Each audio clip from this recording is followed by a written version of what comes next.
Welcome all. आई Nifty 50 के analysis देख लेते हैं कल के लिए। आज का मार्केट का जो व्यू है आप देखिए, इस तरीके से मार्केट वॉलेटाइल है कि अगर आप कोई ट्रेड लो तो आपके ऐसे लेट होने के कितने चांसेस हैं।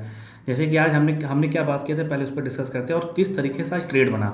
हमने ये बात किया था कि अगर मार्केट 25,450 के नीचे आता है, अगर सस्टेन करता है तो यहाँ से आपको एक डाउन साइड का ट्रेड मिलेगा। उसके बाद देखिए हूँ बहू मैं भी वही वेट कर रहा था, मार्केट आज गैप अप हुआ।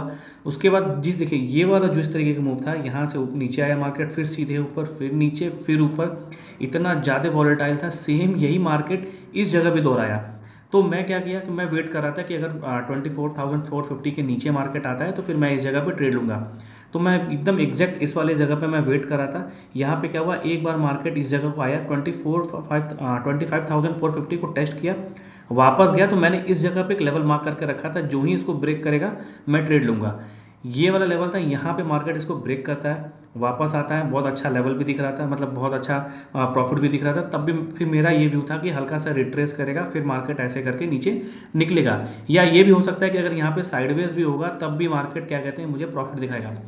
लेकिन हुआ क्या, यहाँ पे सीधे मार्केट नीचे आया और सीधे यहाँ रिवर्स हो गया। और यहाँ पे मैंने पहले तो ऐसे इसको थोड़ा सा ऊपर रखा था, लेकिन फिर जब मार्केट इस जगह पे आ गया था, तो अब देखिए मैं अच्छे से आपको बता दे रहा हूँ।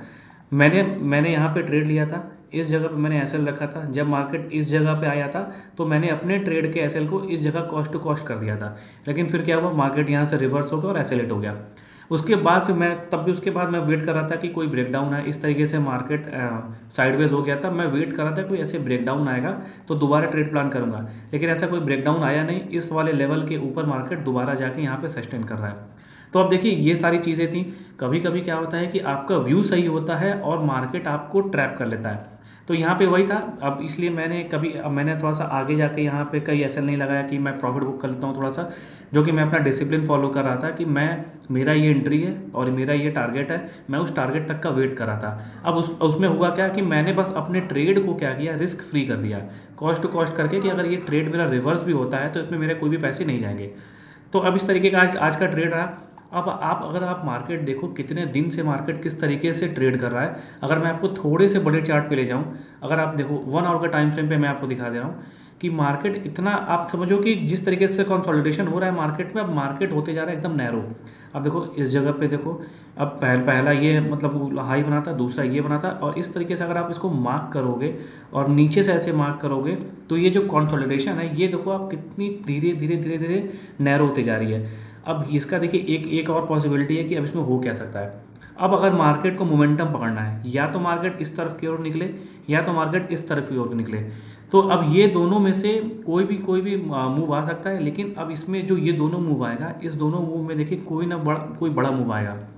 ज़्यादा चांसेस हैं कि अगर मार्केट को ऊपर निकलना होगा तो हो सकता है कि गैप अप भी कर सकता है। अगर मार्केट को इसको ब्रेक करना होगा इस वाले लेवल को, तो एक बड़ा गैप डाउन भी दे सकता है। तो आप ये समझिए कि एक बहुत बड़ा मूव अब पेंडिंग है। अब यहाँ से एक अच्छा मूव आने की मतलब पॉसिबिलिटीज़ है।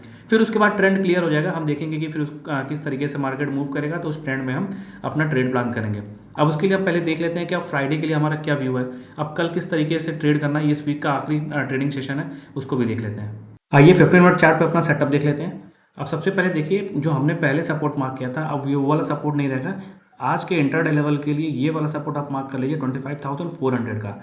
अब ये लेवल जो है एक अच्छा सपोर्ट लेवल काम करेगा। अगर इसके नीचे मार्केट रहता है तो देखिए हमें अब यहाँ इसके नीचे जाएगा मार्केट, तो हमें एक डाउन साइड का ट्रेड प्लान करना है। बेसिकली मार्केट तो है वीक, अब यहाँ से ज़्यादा एक्सपेक्टेड है कि मार्केट यहाँ से हो सकता है कि एक बड़ा गैप डाउन दे दे, इसके नीचे ही वीक, इसके नीचे ओपन हो। अगर इसके नीचे ओपन होता है, यहाँ गैप डाउन होता है मार्केट, इसके बाद यहाँ पे इस जगह पे सस्टेन करके फिर से एक फ्रेश ब्रेकआउट देता है, फ्रेश ब्रेकडाउन देता है, तो आप यहाँ से 25,300 तक के लिए सबसे पहला टारगेट, और दूसरा टारगेट है 25,250 तक के लिए जो दूसरा टारगेट है ये। तो ये सब सारे टारगेट्स आपको कल मिल सकते हैं। और दूसरा बात ये देखिए कि अगर यहाँ से इस जगह से अगर मार्केट जिस तरीके से ट्रेड कर रहा है, अब यहाँ पे जो वीकनेस आ रही है, ज़रूरी नहीं है कि गैप डाउन आए और नीचे का ही आप ट्रेड प्लान कीजिए। अगर इसके ऊपर भी मार्केट रहता है, इसके ऊपर रहता है, यहाँ पे मान लीजिए ओपन होता है, फ्लैट ओपन होता है, या तो फिर गैप अप ओपन होता है, नीचे आके अगर यहाँ सस्टेन कर रहा है, आपको दिख रहा है कि स्ट्रेंथ नहीं दिखा रहा है, या फिर एक यहाँ से ब्रेकआउट दे के बायर्स को ट्रैप कर रहा है। देखिए मार्केट को नीचे जाने के लिए लिक्विडिटी चाहिए। अगर इस जगह पे ब्रेकआउट दे के बायर्स को ट्रैप कर रहा है और नीचे ब्रेकआउट फेलियर आ रहा है, उस कंडीशन में भी आप एक डाउन साइड का ट्रेड प्लान कर सकते हो। तो ये रही आज की एनालिसिस। इस तरीके से देखिए ये कुछ सेटअप्स हैं जिनसे आप ट्रेड कर सकते हो कल के लिए मार्केट में। और याद रखिएगा, अब मार्केट जिस तरीके से अब हो सकता है कल और भी, देखिए अलग से पॉसिबिलिटी ये है कि कल और भी मार्केट यहाँ से साइडवेज हो सकता है, क्योंकि अब हम जैसे हमने बात किया बड़े टाइम फ्रेम पे मार्केट इस तरीके से एक रेंज बना रहा है। तो जैसे जैसे इस रेंज के करीब आता जाएगा ब्रेकआउट और ब्रेकडाउन के पास, तो उस तरीके से मार्केट और साइडवेज होता जाएगा। तो इस वाले साइडवेज में मत फंसिएगा। आप कोशिश कीजिए कि पहले मार्केट का बिहेवियर ऑब्जर्व कीजिएगा कि किस तरीके से मार्केट बिहेव कर रहा है, उसके बाद ही ट्रेड कीजिएगा। Thank you.